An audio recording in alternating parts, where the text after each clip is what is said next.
Science. कैसे हैं आप सब? मैं हूं माधवी और आज हम डिस्कस करने जा रहे हैं सेल डिवीजन का ही सेकंड पार्ट। अभी हम सेल डिवीजन देख रहे हैं। सेल डिवीजन का हमने फर्स्ट पार्ट कंप्लीट कर लिया है। जैसे कि आपको मालूम है कि सेल डिवीजन के फर्स्ट पार्ट में हमने देखा था कि जो सेल है वो डिवीजन के लिए कैसे प्रिपेयर होती है, कैसे तैयार होती है।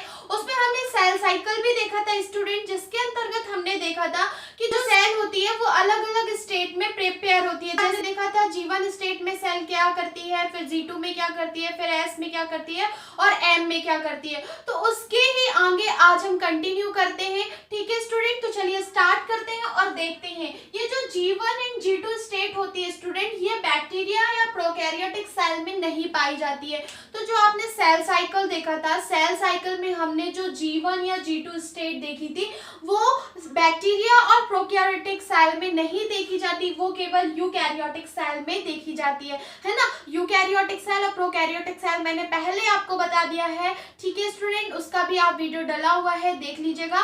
तो ये जो G1 स्टेट है या G2 स्टेट है, ये किसमें नहीं देखी जाती? तो ये बैक्टीरिया और प्रोकैरियोटिक सेल में नहीं देखी जाती, यह केवल यूकैरियोटिक सेल में देखी जाती है। ठीक है स्टूडेंट, तो ये तो आपको समझ में आ गया होगा। फिर हम आगे कंटिन्यू करते हैं कि जो हमारे ह्यूमन क्रोमोसोम है, तो आपको मालूम है कि हमारे मानव शरीर में कितने गुणसूत्र पाए जाते हैं। तो स्टूडेंट 23 के पेयर में हमारे ह्यूमन बॉडी में 46 गुणसूत्र होते हैं, जिसे हम क्या कहते हैं? डिप्लॉइड। डिप्लॉइड का मतलब क्या होता है? द्विगुणित। ठीक है स्टूडेंट, जो ह्यूमन क्रोमोसोम होते हैं ये कैसे होते हैं? 2 and 46। 2 and 46 का मतलब क्या होता है? ये डिप्लॉइड होते हैं। डिप्लॉइड का मतलब क्या होता है? आप समझेंगे, डिप्लॉइड का मतलब होता है द्विगुणित अवस्था। ठीक है स्टूडेंट, हमने क्या देखा था कि जो G1 होती है वो प्री रेप्लिकेशन स्टेट होती है। अब प्री रेप्लिकेशन स्टेट का मतलब क्या होता है? तो जब हमने आपको सेल साइकिल बताया था, एक बार मैं आपको डायग्राम बना के दिखा देती हूँ। ये क्या है? Cell cycle. सेल साइकिल में आपने क्या देखा था? ये हमने देखा था, ये कौन सा स्टेट था? G1 state. फिर हमने क्या देखा था? ये कौन सा स्टेट था? S state. फिर ये कौन सा स्टेट था? G2 state. फिर यहाँ पे कौन सा स्टेट था? M state. और यहाँ पे था G0 स्टेट। ठीक है स्टूडेंट, तो ये है सेल साइकिल। इसी सेल साइकिल के माध्यम से कोशिका विभाजन के लिए तैयार होती है। तो ये जो G1 स्टेट था, ये कौन सी स्टेट कहलाती है? Pre replication state. अब प्री रेप्लिकेशन स्टेट का मतलब क्या होता है? प्रतिकृतिकरण की पूर्व अवस्था, मतलब रेप्लिकेशन, डीएनए के प्रतिकृतिकरण की पहली अवस्था या पूर्व अवस्था क्या कहलाती है? G1 कहलाती है। आपको मालूम है कि कोशिका जब G1 अवस्था में होती है तो वहां पे क्या होता था? आरएनए और प्रोटीन का संश्लेषण हो रहा था। किस लिए? क्योंकि S अवस्था में डीएनए का रेप्लिकेशन होता है। ठीक है, तो डीएनए का रेप्लिकेशन कहाँ हुआ था स्टूडेंट? S अवस्था में। तो जो S अवस्था के पहली वाली अवस्था होती है, G1 अवस्था होती है, उसे कहते हैं pre replication state. Pre replication state का मतलब क्या होता है? प्रतिकृतिकरण के पूर्व की अवस्था। ठीक है स्टूडेंट, फिर हम क्या देखेंगे? G2 अवस्था। G2 की अवस्था क्या कहलाती है? पोस्ट रेप्लिकेशन अवस्था, है ना। तो रेप्लिकेशन कहाँ पे हुआ? डीएनए का प्रतिकृतिकरण कहाँ हुआ? S अवस्था में। तो S अवस्था की जो पूर्व पहली वाली अवस्था है उसे क्या बोलते हैं? G1 अवस्था। और S अवस्था के बाद वाली अवस्था जब रेप्लिकेशन हो जाता है उसे हम क्या कहते हैं? G2 अवस्था कहते हैं। ठीक है स्टूडेंट, तो हमने क्या था देखा था, ये आप याद रखिएगा, ये सेल साइकिल है। सेल साइकिल में G1 हमने देखा प्री रेप्लिकेशन स्टेट, G2 हमने देखा पोस्ट रेप्लिकेशन स्टेट। और आपका ये जो S अवस्था है या जो S स्टेज है, ये क्या कहलाता है? रेप्लिकेशन स्टेट कहलाता है। रेप्लिकेशन स्टेट का मतलब क्या कहलाता है? यहाँ पे डीएनए का रेप्लिकेशन होता है, मतलब डीएनए का प्रतिकृतिकरण होता है। ठीक है स्टूडेंट, मैं बार बार बोल रही हूँ, इस वीडियो को देखने के पहले आप सेल डिवीजन का फर्स्ट पार्ट देखिएगा, तभी आपको ये आसानी से समझ में आ जाएगा। हम बहुत ही आसान भाषा में आपको समझा रहे हैं, जिसमें आसानी से आपको कोशिका विभाजन समझ में आ जाए या सेल डिवीजन। ठीक है स्टूडेंट, तो हमने क्या देखा कि S फेज का G1 क्या कहलाता है? Pre replication state. और G2 क्या कहलाता है? पोस्ट रेप्लिकेशन अवस्था। हिंदी में हम बोल सकते हैं पूर्व प्रतिकरण अवस्था, और इसे हम बोल सकते हैं G2 को पश्च प्रतिकृतिकरण अवस्था। ठीक है स्टूडेंट, और S क्या कहलाती है? तो S कहलाती है डीएनए रेप्लिकेशन। S अवस्था में ही, इस अवस्था में ही डीएनए का रेप्लिकेशन होता है। ठीक है स्टूडेंट, फिर हम आते हैं M स्टेट। तो ये M स्टेट क्या कहलाता है, ये एम स्टेट कहलाता है माइटोसिस डिवीजन। एम अवस्था में ही कोशिका का विभाजन होता है। आपने देखा था कि जब सेल डिवीजन, ये इंटरफेस कहलाता है, इंटरफेस के बाद जब कोशिका एम स्टेज में जाती है, एम फेस में जाती है, तो एम फेस पे ही सेल का डिवीजन होता है। तो कितने टाइप का डिवीजन होता है? माइटोसिस डिवीजन और मियोसिस डिवीजन। तो माइटोसिस डिवीजन क्या कहलाता है? समसूत्री विभाजन, और जो मियोसिस होता है उसे हम क्या कहते हैं? अर्धसूत्री विभाजन कहते हैं। तो आपको समझ में आ गया होगा।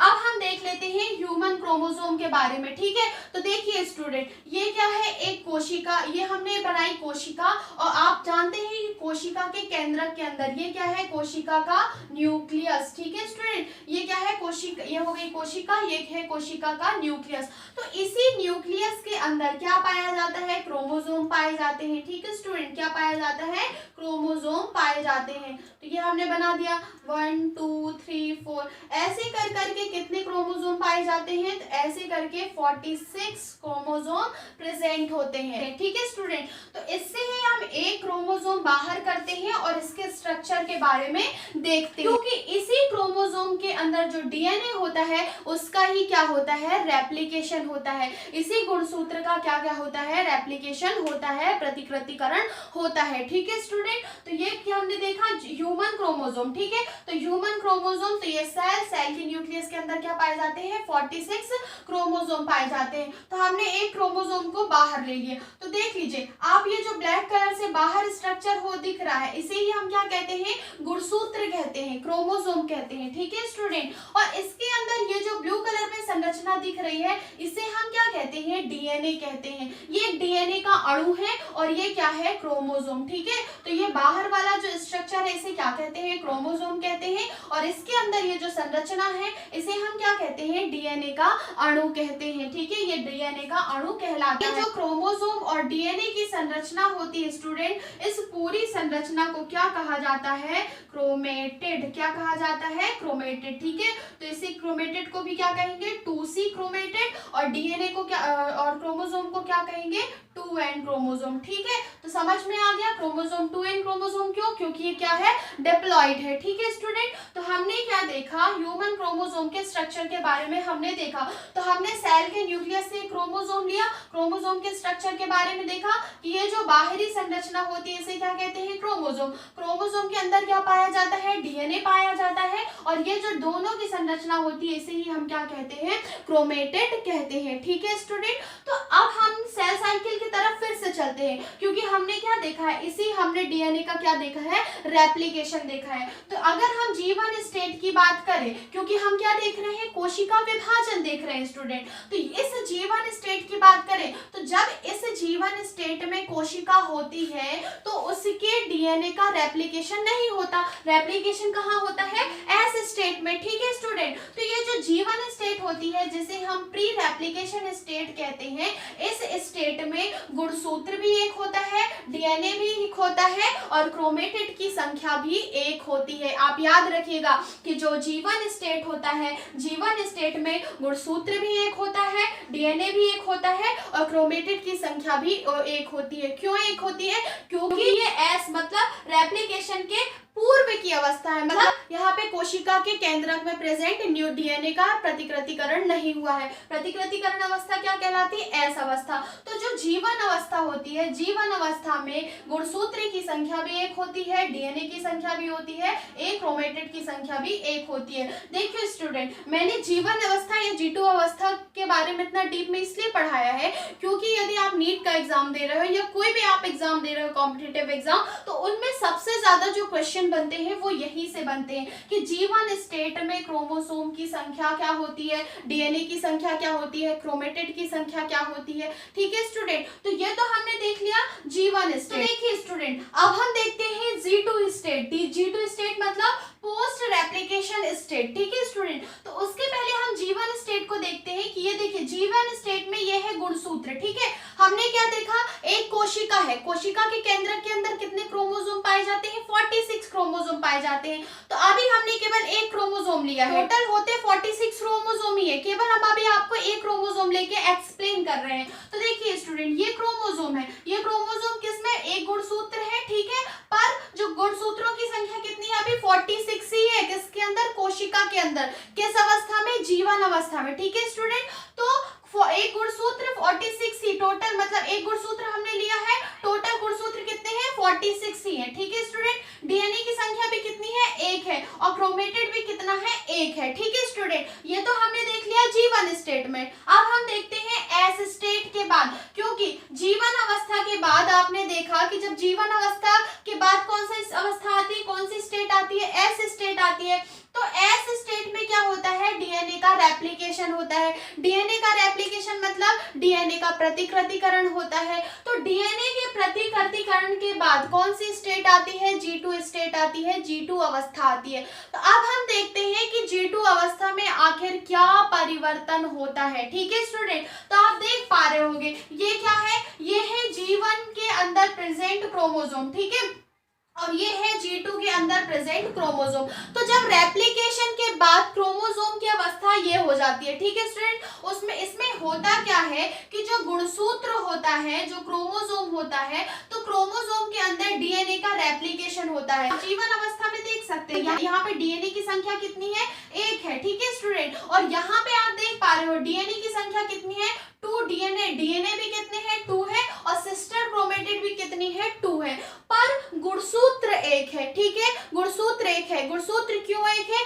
क्योंकि इसका सेंट्रोमियर क्या है, 1 है। ठीक है, सेंट्रोमियर 1 है, सेंट्रोमियर का विभाजन नहीं हुआ है, इसलिए गुणसूत्र 1 है। ठीक है, पर किसका रेप्लिकेशन हो गया है, डीएनए का रेप्लिकेशन हो गया है। तो जब एक गुणसूत्र है तो टोटल यहाँ पे कितने गुणसूत्र होंगे, 46 ही गुणसूत्र होंगे। समझ में आया आपको, जीवन अवस्था में भी कितने गुणसूत्र थे, 46 गुणसूत्र। जब जीवन अवस्था में भी होती है कोशिका तो जीवन 46 ही गुणसूत्र होते हैं, और G2 अवस्था में जब कोशिका जाती है तब भी 46 गुणसूत्र होते हैं। केवल किसका प्रतिकृतिकरण होता है, डीएनए का। मतलब ये जो डीएनए है ये क्या करती है, एस अवस्था में ये जो डीएनए है ये एस अवस्था में अपनी कॉपी बना लेती है। ठीक है स्टूडेंट, एस अवस्था में क्या होता है, इस डीएनए की कॉपी बनती है। तो आप देख पा रहे होंगे कि जब G2 अवस्था में, क्योंकि एस अवस्था के बाद कौन सी अवस्था आती है, G2 अवस्था, तो जब एस अवस्था के बाद क्रोमोसोम या कोशिका G2 अवस्था में जाती है